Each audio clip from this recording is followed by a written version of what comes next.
How's it going, everyone? I'm Landan with LMR.com. In this video, we're going to be talking about upper torque boxes and how you install them into a 1979 to 2004 Mustang.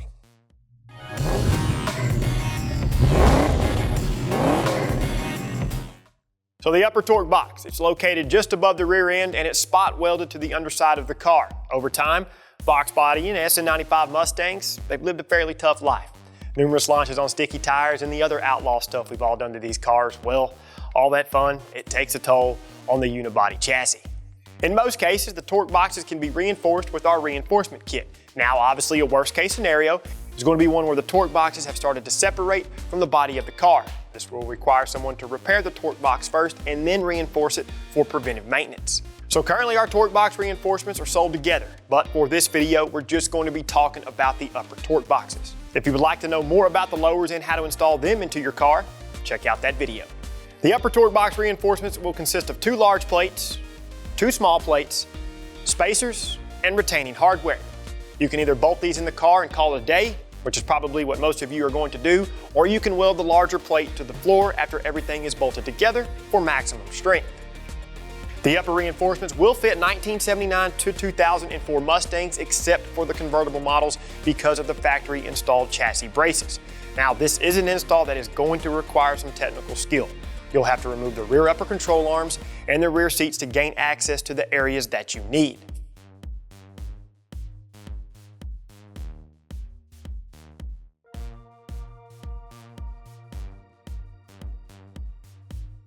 For this video, we're going to be using our $300 Fox body we call the Green Gobble. This car doesn't have any interior in it and someone has cut the rear brake line, so we're going to drop the rear end since we won't have to bleed any of the brakes when we're finished. Having the rear end out of the car is going to help us provide you a better understanding of what's going on.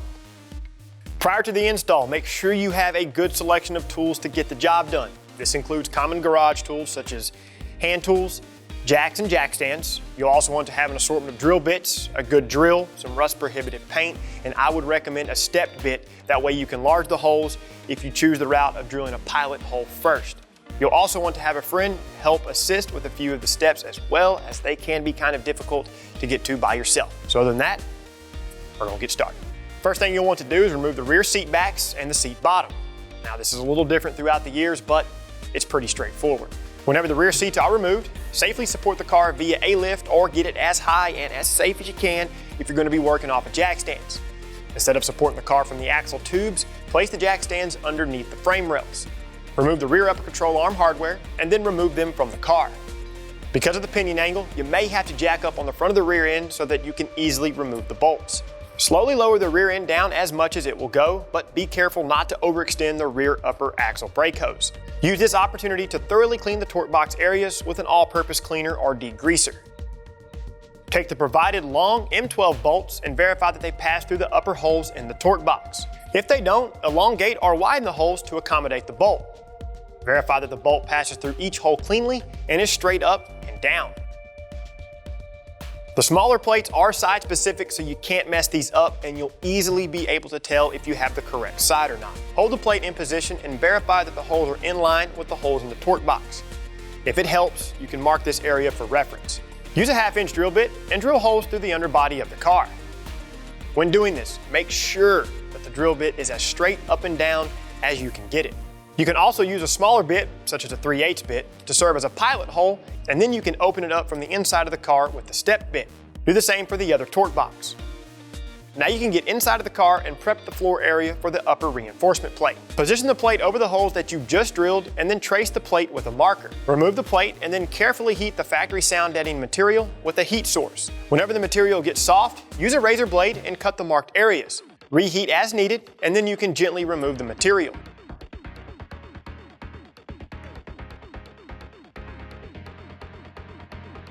Deburr the drilled holes and then do the same for the other side.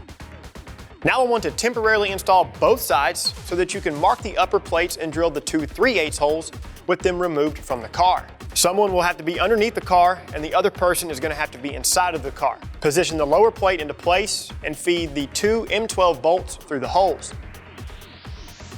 From inside of the car, install a spacer, then a washer, and loosely tighten the nut. Do the same for the other M12 bolt and then tighten the hardware enough just to hold everything in place.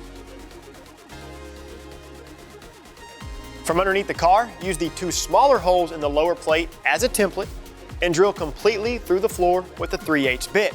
Now there are multiple layers of sheet metal, so it's gonna take a little bit of effort to do this. Once you're through the floor, have your friend hold the upper plate to the body of the car, and then you'll want to use the drill bit to mark the back side of the plate. Go ahead and repeat these steps for the other side, and then you can disassemble everything. From inside of the car, deburr the 3/8 holes.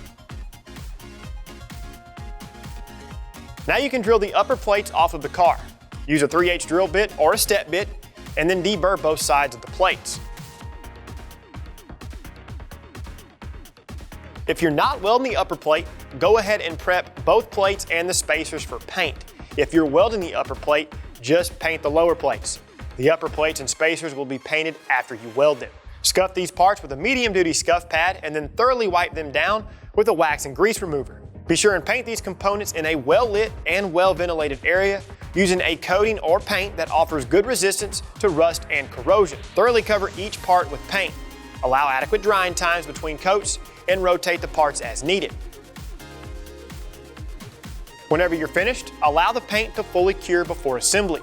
After you paint the torque boxes, be sure and touch up any areas around the torque box where you expose bare metal. When the paint is fully dry, you can begin final assembly of the torque boxes. Position the small bracket into the torque box and feed either one of the bolts through the holes. The person inside of the car will need to install the hardware. The larger hardware will have a spacer, a washer, and then a nut. Make sure the flat side of the spacer is facing up and the angled side is flush with the plate. It's recommended that you apply some red thread locking compound to the larger bolts. The smaller hardware will have a washer followed by the nut. And then fully tighten all of the hardware. Go ahead and do the same for the other side.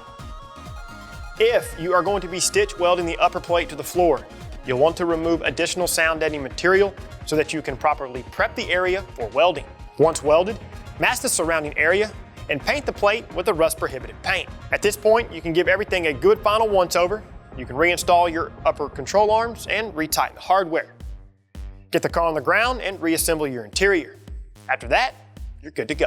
All right guys, I'm gonna shoot you straight on this one. Because of the angle of the floor, the 1/2 inch holes, they're a little tricky to drill. For some of you, starting with the smaller bit first and then enlarging the holes with the step bit may work out a little bit better for you. Overall, these upper torque box reinforcement plates have been a go-to part for a lot of years for many different enthusiasts, and they're a must-have part for any of you out there that are looking to reinforce your upper torque boxes. As always, for the most current product information, pricing, and availability on anything in the video, always reference lmr.com.